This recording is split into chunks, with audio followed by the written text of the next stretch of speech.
আমার বাড়িতে দুটো বাচ্চা, একটা আমার আর একটা আমার শাশুড়ি। আমারটা ছোট আর আমার শাশুড়ি মায়েরটা আরও ছোট। কেন বলছি বলো তো?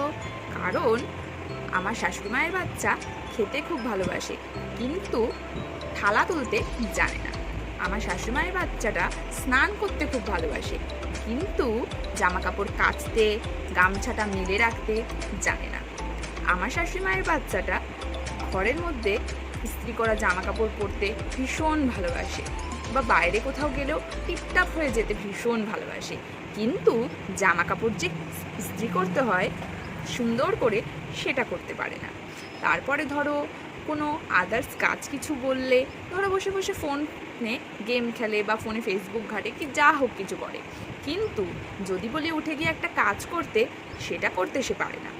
তো এত কিছু যখন না পারা, তো কি করে বলো তো বলি যে আমার বাচ্চার থেকে আমার শাশুড়ি মায়ের বাচ্চাটা বড়? তাই জন্যই তো বলছি, আমার বাচ্চার থেকে আমার শাশুড়ি মায়ের বাচ্চাটা কিন্তু একদম ছোট, একদম কুদ্দু, ভীষণ সুইট। বাট ওই যে একটা কথা বললেও, মানে কাজের কথা বললে কিচ্ছু কিন্তু সে করতে পারে না। কী আর করি বলো, খুব ছোট তো। ধরো যেখানে খেতে বসে সেখানেই থালাটা রেখে উঠে যায়, আর বাসন টাসন ধোয়ার কথা তো বাদই দাও, সেটার জন্য তো আমাকে এনেইছে। আমি ওই আয়াকাম বউ, আর বাকিটা থাক, বললাম না। তো তোমাদের জীবনেও কি এরকম একটা কুদু বাচ্চা আছে? তোমাদেরটা ছাড়া থাকলে কিন্তু কমেন্টে অবশ্যই জানিও। আমি কিন্তু কমেন্টের অপেক্ষায় থাকবো বন্ধুরা। সো আজকের মতো টাটা, লাভ ইউ অল।